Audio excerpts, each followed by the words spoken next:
Réussite scolaire, clé indispensable à partager à vos petites pousses pour les aider à réussir à l'école et en dehors.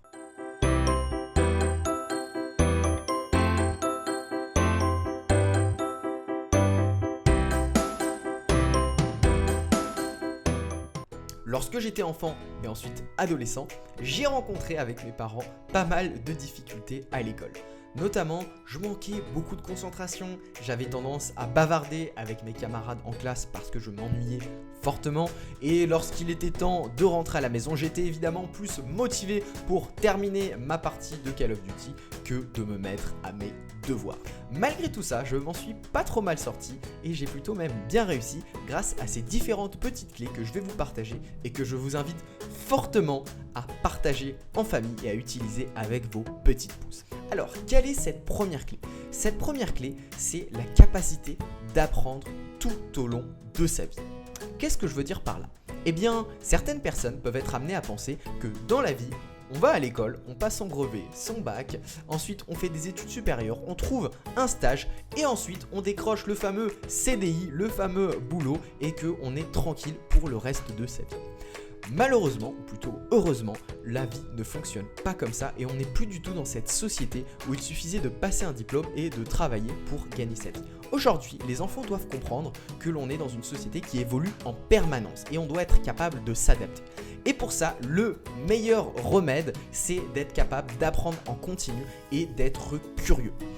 Pour ça, le meilleur moyen que j'ai pas trouvé mieux pour l'instant, c'est tout simplement la lecture. Donc je le répète pas mal de fois, mais la lecture a vraiment changé ma vie, que ça m'a permis de reprendre confiance en moi, de découvrir plein de parcours inspirants, de découvrir plein de choses sur la psychologie, l'entrepreneuriat, le voyage, l'influence, plein de choses qui m'ont énormément servi durant ce projet avec Petit Pouce et dans plein d'autres domaines. Donc comment faire avec les petites pousses pour leur donner cette envie, cette capacité à rester curieux et à apprendre en continu ? Évidemment, montrer l'exemple, c'est-à-dire proposer dans la maison des livres, montrer que vous lisez régulièrement et saisir chaque opportunité pour apprendre de nouvelles choses. Par exemple, une sortie, un musée, un événement, un voyage, un film, une lecture, un devoir, un manuel. Prendre chaque opportunité, chaque occasion pour apprendre des choses et pour montrer que oui, l'école c'est important parce qu'on peut y apprendre des choses intéressantes, mais que l'apprentissage ne s'arrête pas aux portes de l'école. Il faut rester dans ce mode-là qui est l'apprentissage continu, l'apprentissage en permanence et c'est ça qui va vraiment aider vos petites pousses, vraiment rester curieux et à réussir à l'école et en dehors. Deuxième clé que je voulais vous partager, c'est sur les devoirs. Les fameux devoirs qui peuvent poser pas mal de soucis pour pas mal de petites pousses. Donc comment faire pour à la fois être rassuré sur les devoirs de votre enfant, mais en même temps ne pas trop lui mettre la pression pour éviter les conflits et les tensions inutiles. Donc pour ça, le mieux, c'est déjà de préparer un espace où votre enfant pourra réviser et travailler sereinement. Donc qu'il ait un bureau à lui, qu'il ait aussi défini des heures où il va travailler avec des objectifs, ça peut être intéressant aussi qu'il ait une petite to-do list pour en quelque sorte le responsabiliser. C'est-à-dire lui proposer, lui dire écoute Lucas, je te propose de faire une petite liste avec tes objectifs de ce que tu souhaites accomplir aujourd'hui et dans ta semaine au niveau de tes devoirs. Quels sont les exercices que tu souhaites réussir, qu'est-ce que tu as envie d'apprendre, quelles sont les notes que tu souhaites obtenir. Ça va lui permettre de lui donner du pouvoir, de le responsabiliser et que ce soit lui-même qui décide ce qu'il a envie d'accomplir. Après, quand il se met au devoir, évidemment, c'est important de supprimer les distractions. Donc, éviter les musiques bruyantes, éviter les discussions de famille autour, éviter surtout le téléphone portable. Voilà, tout ce qui est notifications, vibrations, SMS, tout ça, il faut supprimer ça à tout prix car ça tue littéralement la concentration et l'attention des enfants. Également, sur les devoirs, ce qui compte, ce n'est pas de faire les devoirs à la place des enfants, mais les aider à s'aider eux-mêmes. Qu'est-ce que je veux dire par là ? Vous pouvez proposer à votre enfant d'essayer tout seul de son côté pour voir justement s'il est suffisamment autonome, s'il a les capacités d'y arriver. Et ensuite, une petite vérification est possible après. Vous pouvez même lui proposer de l'aide ou de l'aide extérieure. Lui poser la question, lui dire ok, est-ce que tu as demandé à tes amis ? Est-ce que tu as demandé à ta maîtresse ? Est-ce que tu veux qu'on fasse des recherches sur internet ? Lui proposer des solutions, des outils qui vont pouvoir l'aider lui-même à trouver la solution et pas lui mâcher le travail et faire toutes ces équations à sa place. Troisième clé indispensable pour aider les enfants à réussir à l'école et en dehors, c'est tout simplement de maîtriser la puissance d'Internet. Et oui, aujourd'hui Internet a littéralement envahi nos vies, on peut tout faire avec Internet et nos téléphones.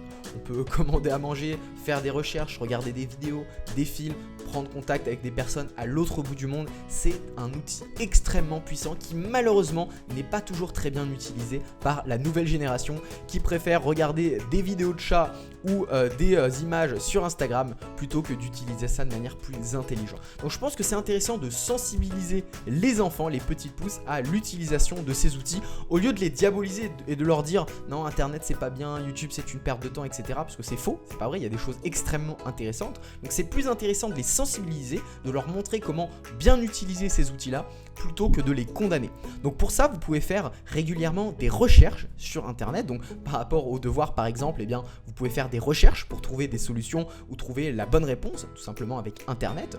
Petite parenthèse, Wikipédia, ça fonctionne très bien et contrairement à ce que beaucoup d'enseignants peuvent dire, il y a principalement de bonnes ressources sur Wikipédia. Et également leur montrer voilà, que Internet peut leur permettre de réaliser des projets et de faire des choses vraiment intéressantes. Donc par exemple, voilà, faire des recherches pour un exposé, prendre contact avec un chercheur, un mentor ou un auteur voilà, qui peut intéresser vos enfants et leur montrer que grâce à Internet, énormément de possibilités peuvent s'ouvrir à eux et voilà, que ce n'est pas seulement un outil pour regarder des vidéos de chats ou des vidéos sur YouTube de jeux vidéo. Par exemple, sans Internet, je ne pourrais même pas vous communiquer toutes ces choses-là, je ne pourrais pas échanger avec vous. Et d'ailleurs, sur cette chaîne YouTube, il y a plein de vidéos qui s'adressent directement aux enfants, qui vont leur permettre justement de mieux réussir, de développer une attitude plus positive et de développer leur confiance en eux. Donc si ça vous intéresse, n'hésitez pas à aller fouiller dans les vidéos qu'on a faites récemment et puis à vous abonner à la chaîne YouTube. Voilà, c'était les 3 petites clés que je voulais vous partager. Donc pour faire un petit récap, c'est important pour la mémorisation, hein, c'est d'utiliser la lecture pour apprendre continuellement. Gardez en tête qu'on apprend tout au long de sa vie, que c'est pas seulement sur les bancs de l'école.